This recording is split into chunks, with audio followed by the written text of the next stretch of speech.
Hi, I'm Lou Williams of the Los Angeles Clippers. I'm happy to be here in Dacho, having a great time.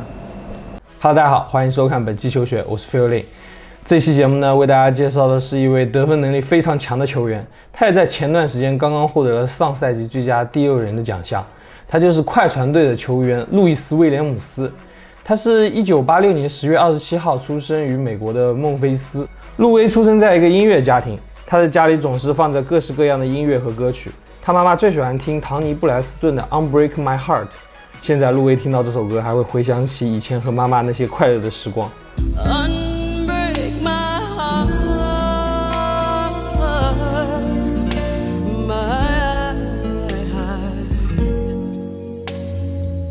本来路威的童年应该是幸福美满的，但一切在他8岁的时候发生了变化。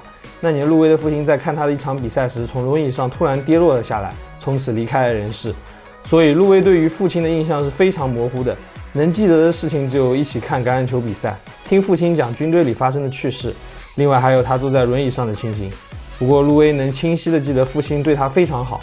现在路威还会在他的车上放2本驾照，一本他自己的，一本他父亲的，这样他走到哪里都是和父亲一起。路威父亲的离世对他产生了巨大的影响，他的生活仿佛出现了巨大的空洞，日子过得非常糟糕，他甚至开始和地痞流氓们混在一起，惹了不少的麻烦。母亲看到这个状况后，便决心离开孟菲斯，把家搬到亚特兰大去。离开的那天，他也非常舍不得，拽着姐姐的衣服不愿意离开，而姐姐坚决地告诉他，是时候离开这里，去开始新的生活了。来到了新的环境后，路威有2年多时间没有打过一场正规的篮球比赛，甚至还拒绝过一所中学球队的试训。直到小城萨沃尼组建了一支新的 AAU 球队，他们在所有的孩子中最后选中了路威，也正是在这支球队里，他培养出了自己的超级得分能力，并且震惊了所有人。路威的高中就读于南格威内特高中，他一进球队就成为了绝对的核心，第1年就打破了得分50分的记录，赢得了整个乔治亚州的赞誉。到了高中的第2年，他就能场均为球队贡献32.5分、6个篮板和4.1次助攻的超豪华数据。赞助商耐克看到了这名新星背后的潜力，特意在骑士与老鹰的比赛前安排了路威与詹姆斯在酒店的会面。在会面之中，2人聊到了即将在飞利浦中心举行的 Jay-Z 演唱会。随后，詹姆斯的业务经理马弗里克·卡特便带着路威去了演唱会现场。这个经历无疑是美妙的，因为一开始就说过，路威出生于一个喜欢音乐的家庭，而他本人非常喜欢嘻哈音乐。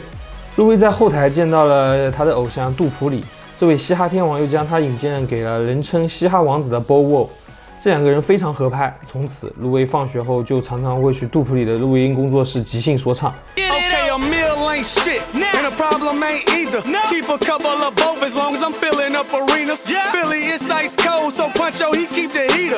比起唱歌，路威更喜欢写歌，尤其喜欢在教室里对着笔记本创造自己的歌词。这些歌词都会被学校一个名叫贾冯·德帕斯的学生谱成曲子。作为回报，路威会从德帕斯那里收到一些专辑，比如 Lil Wayne、Master P、火辣男生等等。高中的4年时间，路威为母校球队贡献了3338分、768个篮板球、650次助攻和355次的抢断。这些数据对于任何一个学生都是非常优秀的。而且高中时代，路威是全美的明星球员。他在高4获得了象征着全美高中生球员的最高荣誉奈史密斯奖。他也曾在高3、高4连续2年获得乔治亚州的篮球先生的称号。当时他凭借着出色的表现，被选秀网站评为5星球员，是全国名列第3的得分后卫，总排名第7的球员。2005年，路威从南格威内特高中毕业。尽管他当着整个乔治亚州的面承诺不会考虑直接迈入 NBA， 而且他也同意加盟乔治亚大学，但最后他食言了。他解释道：“我始终对大学篮球体系毫无感觉。教练才是球队的明星。为了不耽误早晨的课程，凌晨5点半就得起床跑步。我从没有对此痴迷过。现在我参加选秀，但是我对名次毫不在意。”2005年 NBA 选秀，路易斯·威廉姆斯在4轮总第45顺位被费城76人队选中，成为自1975年后第一个在选秀中被76人队选中的高中生球员。虽然在 NBA 的第1个赛季，仅仅场均只能上场 4.8 分钟，得到 1.9 分。但是作为年纪非常小的高中生球员，大家还是看到了他身上巨大的潜力，所以路威需要做的就是努力训练和专心比赛。果不其然，他在之后的表现越来越好，成为了替补席上非常重要的球员。2011到12赛季，路威场均能得到 14.9 分，为当时的生涯最高，也是联盟所有第6人中得分最高的。不过在最终的最佳第六人奖项评选中，他输给了哈登、威廉迪奥。还好之后他获得了2015和2018届的2届最佳第六人奖项。路威对球队第六人的看法是，第六人才是联盟里最难的工作，最短的时间，最高的效率，这就是第六人。路威除了在球场上的高光表现，他在场下也同样非常的风光，因为他同时交往了2位女友。路威称呼他的2名女友分别为棕色和金黄色，因为他们2人的头发颜色分别为棕色和金黄色。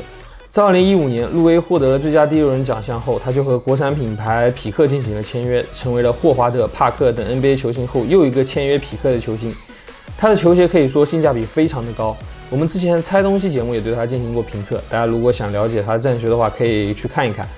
路威是一位能力非常强大的得分手，虽然一直关注他的球迷并不多，但从上个赛季对阵勇士时砍下50分就可以看出来他的能力了。路威的速度没有那么快，但他的节奏感绝对算得上是顶级的，而且基本上所有外线球员的技巧他都精通，并且还有一手非常出众的造犯规能力。拥有他的球队从不会担心替补席缺少人来得分。快船队在来了 Logo Man 后也算是开始重建。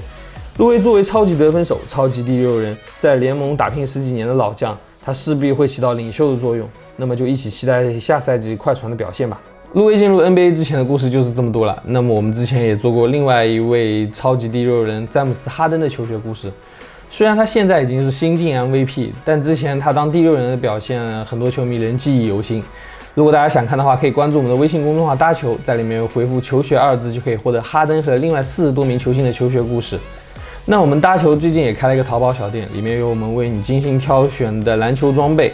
大家可以在淘宝搜索大球3秒区，然后进去店逛一逛。如果暂时没有你想要的东西呢，可以先把我们的店铺收藏起来。好了，这期节目到这里就结束了。这里是搭球，篮球见证生活，下期再见。